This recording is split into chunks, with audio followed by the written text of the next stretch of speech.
பிஜேபியில இருந்து விலகி புதிய இயக்கத்தை தொடங்கிய அண்ணாமலை. இந்த இயக்கம் 2031ல கண்டிப்பா தேர்தல்ல போட்டியிடும் சொன்ன அண்ணாமலை இருக்கிற கட்சியெல்லாம் சின்ன பின்னமா உடஞ்சு போயிட்டு இருக்கிற நிலையில இவரு வேற புதிய இயக்கத்தை தொடங்கியிருக்காரு.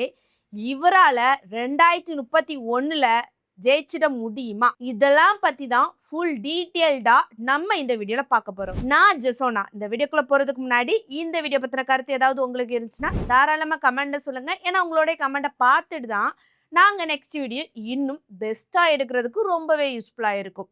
வாங்க வீடியோக்குள்ள போய் பார்த்து ஃபுல் டீட்டெயிலா தெரிஞ்சுக்கலாம். ஃபர்ஸ்ட் அண்ணாமலை என்ன சொன்னாரு அப்படின்னு பாத்தீங்கன்னா, நாம் ஒரு புதிய இயக்கத்தை தொடங்க போகிறோம்.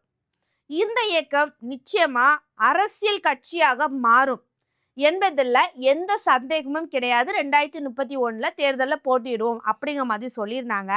சொன்னது மட்டும் இல்லாமல் அந்த இயக்கத்தோட பேரையும் சொல்லியிருந்தாங்க. அந்த இயக்கத்தோட பேர் என்ன அப்படின்னு பார்த்தீங்கன்னா, வி த லீடர் அப்படிங்கிற மாதிரி அறிவிச்சிருக்காங்க. அறிவிச்சது மட்டும் இல்லாமல் முக்கியமாக ஒரு பாயிண்ட் ஒன்று சொல்லியிருந்தாங்க. கோயம்புத்தூரில் டாக்டர் அப்துல் கலாம் அறம்நெறி மற்றும் அரசியல் மையம் மூலம் செயல்படும் அப்படிங்கிற மாதிரி அவர் தெரிவிச்சிருக்காரு. இந்த மாதிரி எல்லா விஷயங்களும் நடந்துட்டு இருக்க சமயத்துல அண்ணாமலை ஒரு வெப்சைட்டை உருவாக்கியிருக்காரு. சரியா? அதாவது வி த லீடர் அப்படிங்கிற மாதிரி வெப்சைட்டை உருவாக்கி அதையுமே இணையத்துல போட்டு இந்த யாருக்கெல்லாம் இந்த இயக்கத்துல சேரணும் அப்படிங்கிற மாதிரி ஆசை இருக்கோ கண்டிப்பாக இந்த வெப்சைட் மூலமாக சேர்ந்துக்கலாம். சேரும்போது நல்லா யோசித்து நிதானமாக முடிவெடுத்து நீங்கள் சேருங்க.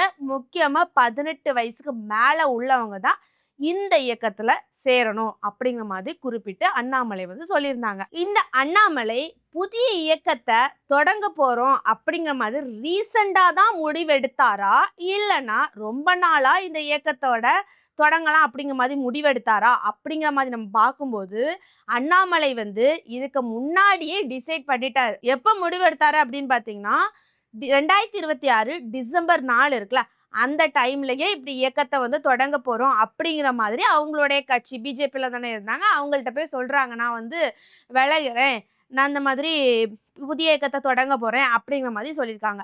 அதுக்கு பிஜேபி தரப்புலேருந்து என்ன சொன்னாங்க அப்படின்னு பார்த்தீங்கன்னா, அண்ணாமலை கிட்ட, சரிப்பா பொறுப்பா இவ்வளோ நாள் இருந்தில்ல, இனி இந்த எலெக்ஷன் தேர்தல் வரைக்கும் நீ பொறுமையா இரு, அதுக்கப்புறம் நீ வெளியே போய் இயக்கத்தை வேணா தொடங்கிக்கோ அப்படிங்கிற மாதிரி என்ன பண்றாங்க அவங்க தரப்புல இருந்து சொல்றாங்க.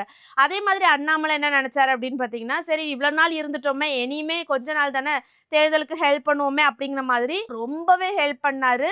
ரொம்பவே தீவிரமா நின்று நல்ல ஹெல்ப் பண்ணிக்கிட்டு அதுக்கப்புறம் தான் என்ன பண்றாரு அப்படின்னு பார்த்தீங்கன்னா, இந்த இயக்கத்தை தொடங்குறதுக்கு எல்லாமே முடிவெடுத்தாரு. சரி, இந்த இயக்கத்தை நிறைய ரிப்போர்ட்டர்ஸ் நிறைய ஊடகங்கள் கேள்விப்பட்டு என்ன பண்றாங்க அப்படின்னு பார்த்தீங்கன்னா, ஜூன் மாதம் ஸ்டார்டிங்லேயே அண்ணாமலை கிட்ட கேட்குறாங்க, நீ ஒரு இயக்கத்தை தொடங்க போறீங்களா, என்ன இயக்கம், அது உண்மைதானா பொய்யா அப்படிங்கிற மாதிரி கேட்குறாங்க. உடனே அண்ணாமலை என்ன சொன்னாங்க அப்படின்னு பார்த்தீங்கன்னா, பொறுங்க, நான் டெல்லிக்கு போயிட்டு நான் உங்களுக்கு என்ன அப்படிங்கிற மாதிரி டீட்டெயிலாக சொல்கிறேன் அப்படிங்கிற மாதிரி சொன்னாங்க. சரியா? டெல்லிக்கு எப்போ போனாங்க அண்ணாமலை அப்படின்னு பார்த்தீங்கன்னா, ஜூன் 2ஆம் தேதி. சரியா? அப்போ டெல்லிக்கு போய் அமித்ஷா கிட்ட போய் நான் பிஜேபியிலேருந்து விலகுறேன், நான் ஒரு இயக்கத்தை தொடங்க போகிறேன் அப்படிங்கிற மாதிரி லெட்டரை கொடுக்க போனாங்க. உடனே அந்த லெட்டரை கொடுத்த உடனே சரிப்பா நீ லெஃப்ட் ஆகிக்கோ அப்படிங்கிற மாதிரியெல்லாம் உடனே ரீசெண்டாக தகவல் வரல. ஜூன் 5ஆம் தேதி தான் அந்த ராஜினாமா லெட்டர் பரிசீலனைக்கப்பட்டு அண்ணாமலையை சரி நீங்கள் விலகிக்கலாம் அப்படிங்கிற மாதிரி சொன்னதுனால தான் அண்ணாமலை என்ன பண்ணாங்க அப்படின்னு பார்த்தீங்கன்னா, இன்னைக்கு ஜூன் 5 இன்னைக்கு அதிகபூர்வமாக ஒரு வீடியோ மூலமாக சொல்லியிருந்தாங்க, நான் ஒரு இயக்கத்தை தொடங்க போகிறேன், ஒரு வெப்சைட்டை உருவாக்கி அதில் சேர்றவங்க சேருங்க அப்படிங்கிற மாதிரியும் இன்னைக்கு அதிகபூர்வமாக தான் அண்ணாமலை சொல்லியிருந்தாங்க. இதுக்கு முன்னாடி சொல்லலை. வெயிட்டிங்ல இருந்து இன்னைக்கு தெளிவா எல்லாத்துக்குமே மக்களுக்கு தெரியும்படி அண்ணாமலை சொல்லியிருக்காங்க. அண்ணாமலை புதிய இயக்கத்தை தொடங்கியிருக்காருல்ல, இதை குறித்து என்னுடைய கருத்து என்ன அப்படின்னு பார்த்தீங்கன்னா, அதாவது அவர் என்ன சொல்லியிருக்காரு, நாங்கள் ஒரு புதிய இயக்கத்தை தொடங்கியிருக்கோம், 2031ல கண்டிப்பாக தேர்தலில் நிற்போம் அப்படிங்கிற மாதிரி சொல்லியிருக்காங்க. சரியா? இப்போ ஆல்ரெடி அரசியல் களத்திலேயே இங்கே பெரிய கட்சி டிஎம்கே டிவிகே 2 பேர்த்துக்கும் இடையே பல மோதல்கள் போயிட்டு இருக்குது. இன்னொரு பக்கம் பார்க்கும்போது நிறைய கட்சிகள் காணாம பிரிச்சு சண்டை போட்டு போயிட்டு இருக்காங்க. இவங்களெல்லாம் தாண்டி அண்ணாமலையால அடிச்சு புடிச்சு ஜெயிச்சிட முடியுமா அப்படின்னு பார்க்கும்போது கொஞ்சம் கஷ்டம் அப்படிங்கிற மாதிரி தான் சொல்லியாகணும். ஏன் அப்படின்னு பார்த்தீங்கன்னா டிஎம்கே பொறுத்த வரைக்குமே அவங்க வந்து காலங்காலமாகவே என்ன பண்றாங்க, இந்த தேர்தலை சந்திச்சுட்டு தான் வந்துட்டு இருக்காங்க. சரியா? இப்ப டிஎம்கேக்கு நிறைய தொண்டர்கள் இருக்காங்க, தலைவர்கள் இருக்காங்க. அவங்க வந்து ஒரு விஷயத்த செய்ய சொல்றாங்க அப்படின்னு பார்த்தீங்கன்னா நிறைய தொண்டர்கள் அவங்களுக்காக நிறைய ஹெல்ப் பண்றதுக்கு இருக்கிறாங்க. அந்த அளவுக்கு மக்கள் பலம் அவங்களுக்கு நிறையவே இருக்குது. இன்னொரு பக்கம் டிவிக்கே எடுத்துக்கிட்டோம் அப்படின்னு பார்த்தீங்கன்னா டிவிகேக்கு பொறுத்த வரைக்குமே நிறைய இளைஞர்கள் இளைஞிகள் அப்படிங்கிற மாதிரி நிறைய ஆதரவுகள் இருக்கிறாங்க. ஏன் அப்படின்னு பார்த்தீங்கன்னா சினிமா துறையில உச்ச நட்சத்திரமா இருந்து மக்கள் மனசுல இடம் பிடிச்சி அதுக்கப்புறம் தான் தேர்தல் களத்துல இறங்குனாங்க. இப்போ ஜெயிச்சாங்க.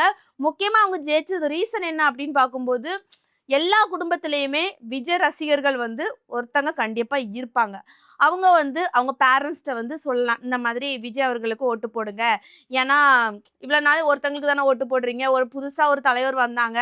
அந்த தலைவருக்கு நீங்க தேர்ந்தெடுத்தா தானே அவங்க என்ன செய்றாங்க அப்படிங்கிற மாதிரி பார்க்க முடியும். அப்படிங்கிற மாதிரி அவங்க வந்து சொன்னதுனால தான் அதிகமா என்ன பண்ணாங்க அப்படின்னு பார்த்தீங்கன்னா டிவிகேக்கு ஓட்டு அதிகமா விழுந்துச்சு. அந்த அளவுக்கு விஜய் அண்ணா அவங்களுக்கு வந்து நிறைய ரசிகர்கள் இருக்கிறாங்க. அவ்வளோ பட்டாளமே இருக்குது அப்படிங்கிற மாதிரி சொல்லலாம். இப்போ டிஎம்கே டிவிகே அப்படிங்கிற மாதிரி தான் ஃபைட் போயிட்டு இருக்குது. இப்படி இருக்க சூழ்நிலையில அண்ணாமலை அவர்கள் வந்து நான் ஒரு புதிய இயக்கத்தை தொடங்கியிருக்கேன். 2031ல நான் கண்டிப்பா தேர்தலை சந்திப்பேன் அப்படிங்கிற மாதிரி சொல்லியிருக்காங்களா. இவங்கள பொறுத்த வரைக்கும் என்ன அப்படின்னு பார்த்தீங்கன்னா அண்ணாமலை அவர்கள் வந்து ஒரு புதிய இயக்கத்தை தொடங்குனது ஓகே. ஏன் அப்படின்னு பார்த்தீங்கன்னா அண்ணாமலை அவர்களை எடுத்துக்கிட்டோம் அப்படின்னு பார்த்தீங்கன்னா இவ்வளோ நாள் பிஜேபியில் வந்து பணி புரிஞ்சிருந்தாங்க. அதில் முக்கிய தலைவராக இருந்தாங்க. இப்போவுமே அவங்கள பார்க்க தான் செஞ்சுருக்கோம். சின்ன சின்ன தமிழ்நாட்டில் வந்து ஏதாவது சம்பவம் நடக்குது அப்படின்னு பார்த்தீங்கனாலே அண்ணாமலை அவர்கள் வந்து குரல் கொடுப்பாங்க. குரல் கொடுக்காம இருக்கவே மாட்டாங்க. சரியா? ஆனால் மோஸ்ட்லி அதிகமான பீப்புள்ஸ் வந்து ஒவ்வொரு விஷயங்கள் நடக்கும்போது அண்ணாமலை அவர்கள் என்ன சொல்லியிருக்காங்க, அண்ணாமலை அவர்கள் என்ன சொல்லியிருக்காங்க அப்படிங்கிற மாதிரி கூட பார்க்கறதுக்கு ஒரு தாட் வந்துட்டாங்க. சரியா? அந்த அளவுக்கு எல்லா விஷயத்துக்குமே அவரை வந்து அழகா குரல் கொடுப்பாங்க, தட்டி கேட்பாங்க. இப்படி இருக்க சமயத்துல வந்து ஒரு தனியா ஒரு இயக்கத்தை தொடங்கி நிறைய விஷயங்கள்ல அவர் ஈடுபடுவாரு. இருந்தாலும் மொத்தத்திலே அவர் ஜீரோல இருந்து தான் வரணும்.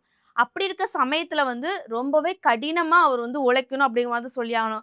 இனி அவர் என்ன பண்ணணும், இந்த இயக்கத்துல வந்து எத்தனை பேர் சேர்றாங்க, அப்புறம் எல்லா தொண்டர்களும் அவங்களுக்கு முக்கியமா சப்போர்ட் பண்ணணும். ஒவ்வொரு விஷயங்கள்லையும் ஒரு சின்ன சின்ன சம்பவங்களை பத்தி குரல் கொடுக்கணும். ஸ்பாட்ல எப்பவுமே லைவ் ஆக்டிவாவே இருக்கணும். இன்னொன்று என்னன்னா ஒவ்வொரு இடங்கள்ல போய் மக்களுக்கு ஹெல்ப் பண்றது, புதிய புதிய மாநாடுகள் நடத்துறது, இந்த மாதிரி விஷயங்கள்ல ஈடுபட்டாங்கன்னா கண்டிப்பா மக்கள் ஆதரவு அதிகமா வரதுக்கு வாய்ப்பு இருக்குது. பொதுவா அண்ணாமலை எடுத்துக்கிட்டோம் அப்படின்னு பார்த்தீங்கன்னா அவர் ஒரு நல்ல ஒரு போலீஸ் ஆஃபீஸரா இருந்து தான் சரி நம்ம வந்து மக்களுக்கு சேவை பண்ணணும் அப்படிங்கிறதுக்காக தான் என்ன பண்ணாங்க அப்படின்னு பார்த்தீங்கன்னா பிஜேபியில் இணைஞ்சாங்க. பிஜேபியில் இணைஞ்சு மக்களுக்காக நிறைய குரல் கொடுத்தாங்க. இது வரைக்குமே அவர் என்னென்னலாம் பண்ணினார் அப்படிங்கிற மாதிரி நம்ம பார்த்துட்டு தான் வந்துட்டு இருக்கோம். இப்போ ஒரு புதிய இயக்கத்தை தொடங்கியிருக்காங்க. பட் இருந்தாலும் 2031ல் தேர்தலை நாங்கள் சந்திப்போம் அப்படிங்கிற மாதிரி சொல்லியிருக்காங்க. இருந்தாலும் உங்கள் ஜீரோலேருந்து வராங்க. கடின உழைப்பு அவங்களுக்கு தேவைப்படும். இந்த வீடியோ பார்க்குற நீங்க அண்ணாமலையை யார் யாருக்கெல்லாம் பிடிக்கும், அவங்களுடைய அரசியல் களத்தை பற்றி இதுவரைக்கும் நீங்கள் என்ன நினைக்கிறீங்க, அவங்க இப்படி ஒரு இயக்கத்தை தொடங்கியிருக்காங்களே இந்த இயக்கத்துக்கெல்லாம் கண்டிப்பாக யாரெல்லாம் ஆதரவு கொடுப்பீங்க, அவர் 2031ல் வெற்றி பெறுவாரா தேர்தலில், இதெல்லாம் பற்றி உங்களுடைய கருத்தை கண்டிப்பாக கமெண்டில் சொல்லிட்டு போங்க. ஏன்னா உங்களுடைய கமெண்ட்ஸை பார்த்து நிறையவே வாசித்து தெரிஞ்சுப்பாங்க. ஏன் நானும் உங்களுடைய கருத்தை பற்றி தெரிஞ்சுப்பேன். சரியா? நெக்ஸ்ட் ஒரு வீடியோவில் சந்திக்கிறேன். பாய்.